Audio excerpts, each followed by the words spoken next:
Warum sind Frauen eher gestresst und weisen ein erhöhtes Risiko für Burnout auf? Und welche Rolle spielt dabei eigentlich der weibliche Zyklus? Mein Name ist Kerstin Schuller. Ich bin Psychologin bei InstaHelp, der Plattform für psychologische Beratung online. Mein Name ist Antonia. Ich arbeite im Marketing-Team von Breathe ILO und bei uns dreht sich alles um den weiblichen Zyklus und das Thema Zyklus-Tracking. Ja, warum weisen Frauen also ein höheres Risiko für Stress und ein höheres Risiko für Burnout auf? Diese Frage kannst, glaube ich, du mir beantworten. Meiner Meinung nach gibt es mehrere Ursachen dafür, warum man bei Frauen Stress häufiger beobachten kann. An erster Stelle steht für mich die Tatsache, dass Frauen sehr oft einer viel größeren Anzahl an Stressoren ausgesetzt sind, als Männer die sind.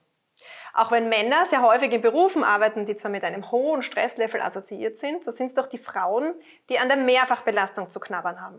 Auf der einen Seite ist das der Job, in der einiges von uns erwartet wird, aber auch nach dem Job geht es für viele Frauen häufig erst in Runde 2. Man geht nach Hause, Kinder sind abzuholen, wollen versorgt werden, Essen ist zu besorgen, einige organisatorische Dinge rund um die Familie und jeder freut sich abends, wenn ein warmes Essen auf dem Tisch steht. Von Frauen wird also so einiges erwartet. Und nicht nur von außen, auch wir selbst neigen dazu, häufig sehr perfektionistisch und kritisch mit uns selbst zu sein. Aber ein ganz wichtiger Punkt kommt noch dazu. Wir Frauen sind nämlich häufig viel offener mit unserer mentalen Gesundheit. Die Hemmschwelle, sich Hilfe zu holen, ist bei Frauen viel niedriger. Deshalb scheint es oft so, als seien Frauen viel stressanfälliger.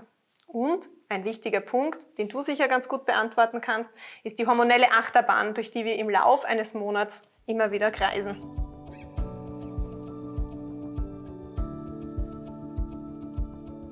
Ja, auch der weibliche Zyklus spielt hierbei natürlich eine große Rolle, weil einfach diese hormonellen Schwankungen maßgeblich beeinflussen, wie wir uns fühlen, ja, wie leistungsfähig wir sind, wie produktiv wir sind, wie unser Energielevel ausschaut. Ich kann dafür den Zyklus und die einzelnen Zyklusphasen gern mal kurz umreißen. Ja. Viele Frauen wissen ja gar nicht, dass es 4 verschiedene Phasen im Zyklus einer Frau gibt. Und auch ein bisschen ein Mythos ist, dass sich quasi im Zyklus alles um die Periode dreht. Ja. Das eigentliche Main Event ist nämlich eigentlich der Eisprung. Und wenn diese Eizelle beim Eisprung nicht befruchtet wird, dann ist es so, dass der Körper diese Eizelle wieder absorbiert, diese zuvor aufgebaute Gebärmutterschleimhaut vom Körper abgebaut wird und dann mit der Menstruation abgetragen wird. Das ist auch direkt dann die erste Zyklusphase, das heißt, der Zyklus beginnt mit der Menstruation. Und in dieser Zeit fühlen sich viele Frauen eben leider nicht so on top. Ja? Periodenschmerzen, Stimmungsschwankungen, einfach diese Energietiefs, das sind alles Dinge, die da ganz häufig vorkommen. Und die Frauen kämpfen damit. Ja? Viele fühlen sich auch wirklich arbeitsunfähig in dieser Zeit. Ja? Haben einfach Probleme damit, den Ansprüchen des Alltags einfach gerecht zu werden und das so aufrecht zu erhalten. Die nächste Zyklusphase ist dann die Follikelphase. Ja, da steigen die Hormone wieder, vor allem auch Östrogen steigt in dieser Phase stark an. Es ist ein aktivierendes Hormon, das führt dazu, dass wir uns einfach sehr gut fühlen, sehr wohl in unserer Haut fühlen, ja, dass wir einfach energetisiert sind und wir merken einfach, wie das Leben irgendwie zurückkehrt und wir haben einfach dann wieder mehr Lust, am Leben eben teilzunehmen. Dann, wenn Östrogen quasi am Peak ist, zum Eisprung, ja, da fühlen wir uns natürlich wahnsinnig gut, auch attraktiv. Wir wollen Bäume ausreißen, wollen wirklich sozial sein und ganz aktiv im Leben stehen. Und dann gibt es leider wieder einen Hormonabfall. Ja. Östrogen fällt nach dem Eisprung einmal stark ab. Und dann in der zweiten Zyklushälfte, in dieser Lutealphase, dominiert dann eigentlich das Hormon Progesteron. Das wirkt beruhigend, führt dazu, dass wir uns einfach mehr zurückziehen wollen. Das ist so diese kuschelige Phase im Zyklus auch wieder, steht auch so für diesen inneren Herbst. Der Zyklus bringt natürliche Hoch- und Tiefphasen mit sich. Und das Problem ist eben auch häufig, dass Frauen ein kontinuierliches Energielevel aufrechterhalten wollen. Ja? Das führt einfach dazu, dass sie sich auf Dauer dann ausgebrannt fühlen. Natürlich kann man diese natürlichen Hochphasen für sich nutzen, aber wenn man versucht, in den Tiefphasen dann weiterhin zu pushen und einfach versucht, dieses Level aufrechtzuerhalten und eben sich Dinge abzuverlangen, dann kann es eben dazu führen, dass man sich auch schneller mal ausgebrannt fühlt. Und wir sehen dieses Problem auch bei uns in der Community. Ja, die Frauen wollen Stress reduzieren, sie wissen aber leider nicht wie. Sie wissen nicht, wie sie sich im Alltag priorisieren sollen, was wirklich konkrete Strategien sind, die sie im Alltag umsetzen können. Und das ist, glaube ich, dann deine Expertise. Ja, da wäre es schön, wenn du ein paar konkrete Tipps auch hättest, wie man Stress im Alltag als Frau reduzieren kann.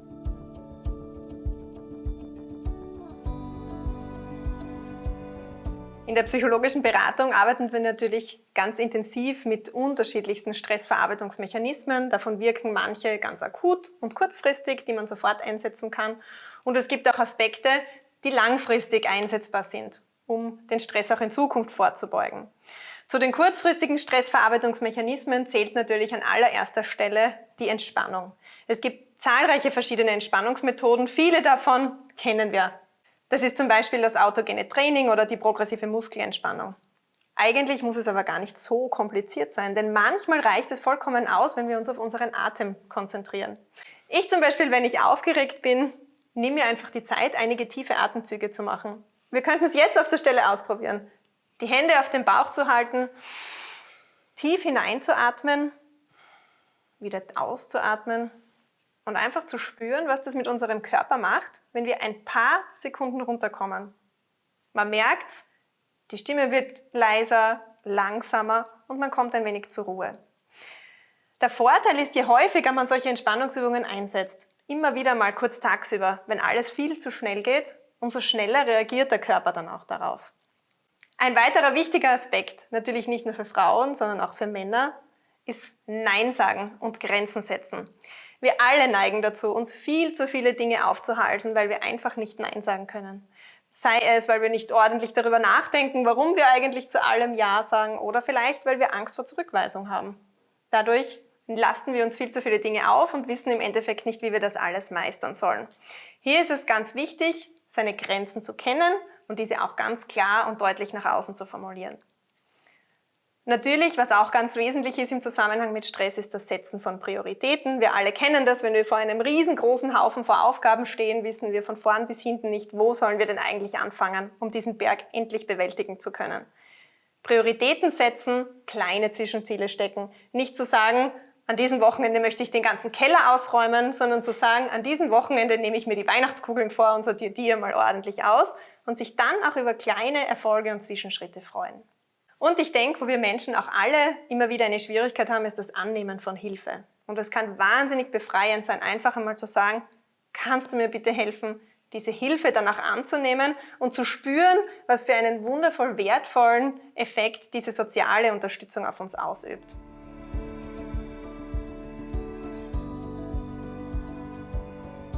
Und neben den kurzfristigen Stressverarbeitungsstrategien gibt es natürlich auch Dinge, an denen man langfristig arbeiten kann. Hier kann psychologische Beratung sinnvoll sein, denn die hilft uns zum Beispiel herauszufinden, welche Glaubenssätze uns denn eigentlich im Weg stehen, um die vorhin genannten Strategien auch wirklich durchzusetzen.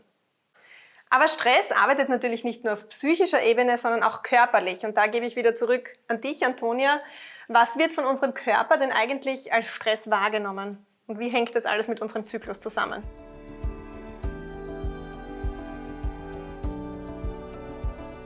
Ja, Stress kann natürlich bedeuten, eben, dass man physische oder psychische Faktoren einfach spürt.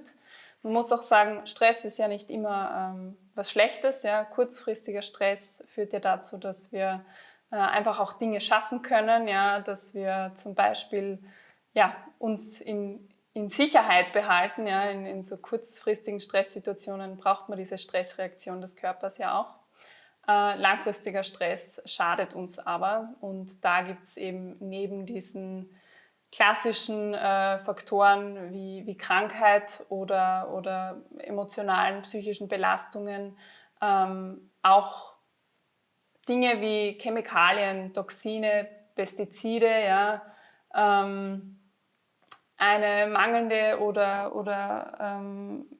unzureichende Ernährung auch, ungesunde Ernährung, auch zu intensiver Sport in der falschen Zeit im Zyklus zum Beispiel, um da auf das Zyklusthema zurückzukommen. Unser System reagiert einfach sehr empfindlich, ja, und vor allem, wenn es um den Zyklus geht und um das reproduktive System des Körpers, muss man ganz klar sagen, dass, wenn der Körper unter Stress steht, Reproduktion immer untergeordnet wird. Ja? Das heißt, die Bildung von Stresshormonen werden immer priorisiert vom Körper. Das heißt, die Bildung von Sexualhormonen wird dann als untergeordnet eingestuft, und demnach kann es dann eben auch zu Zyklusstörungen kommen, beziehungsweise auch leider zu einem unerfüllten Kinderwunsch. Also da muss man schon ganz klar sagen, dass Stress den Kinderwunsch negativ beeinflusst leider, und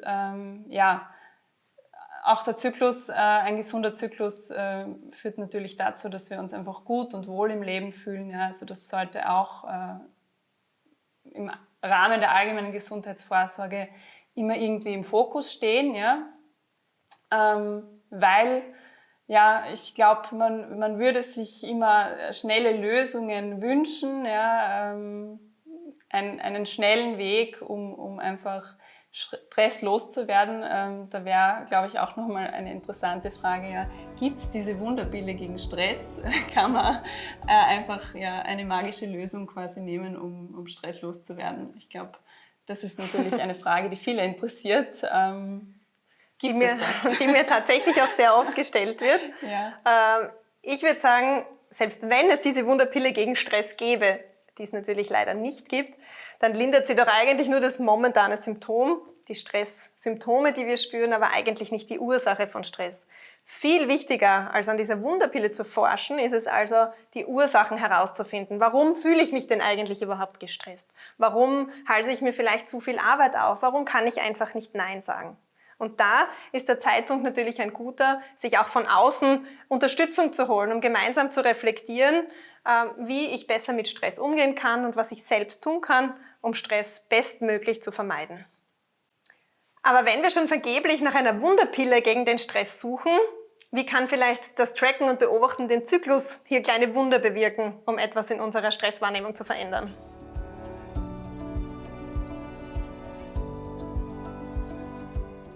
Ja, Zyklus-Tracking ist auch keine Wunderpille, muss man ganz klar sagen. Aber Zyklus-Tracking hilft einfach, den Körper besser zu verstehen, mehr Verständnis für sich selbst zu entwickeln, ein besseres Körperbewusstsein zu entwickeln.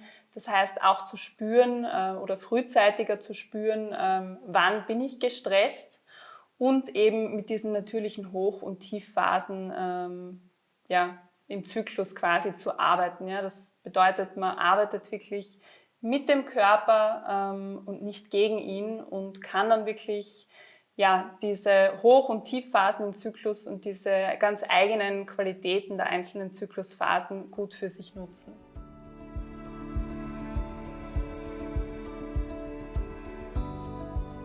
Wann immer es schwerfällt, diese Strategien auch wirklich im Alltag umzusetzen, kann es sinnvoll sein, sich einen Blick von außen zu holen. Professionelle psychologische Begleitung kann da hilfreich sein, einen selbst besser kennenzulernen und herauszufinden, was brauche ich eigentlich, um mit Stress wirklich gut umgehen zu können.